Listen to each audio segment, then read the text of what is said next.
Sur l'interminable liste des contributeurs à Faso-Mebo, les ressortissants de la commune rurale de Koti dans le Tuy et l'Union des pépiniéristes jardiniers de la région du Guirico.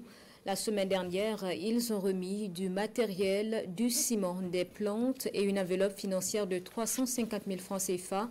Hassan Gourabou et Salam Dabal étaient témoins. 5 tonnes de ciment, 4 brouettes, 10 pelles et 5 paires de gants. C'est la réponse de la commune rurale de Koti, dans la province du Tuy, à l'appel du président du Faso, le capitaine Ibrahim Traoré, pour la construction du pays. Un engagement citoyen et patriotique qui vise à contribuer à l'édification de la nation. La population de la commune de Koti a exprimé sa volonté d'accompagner l'initiative présidentielle Faso-Mebo que notre gouvernement a lancée. Et depuis lors, en tout cas, il y a eu des contributions de part et d'autre selon leurs capacités.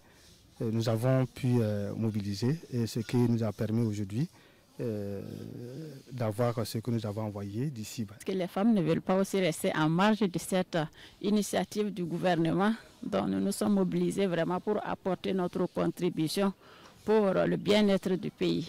Pour l'Union des pépiniéristes jardiniers de la région du Guirico, construction de voies et pose de pavés rime avec aménagement du paysage urbain. Pour joindre l'acte à la parole, elle fait don de 400 plantes de plusieurs espèces et la somme de 350 000 francs CFA à l'initiative présidentielle Faso-Mebo.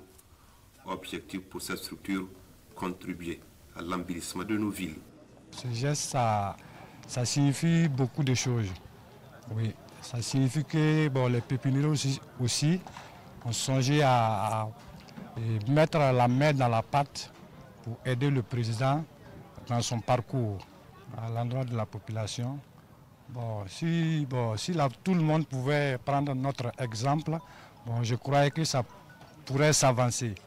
On pouvait construire le Burkina Faso ensemble. C'est une bonne initiative qui va permettre d'accompagner Faso-Mebo, surtout dans l'aménagement paysager. Parce que nous savons que au niveau des routes, il faut effectivement planter pour non seulement rendre la ville très belle, rendre également les villes agréables, en circulant qu'on puisse se reposer de temps en temps.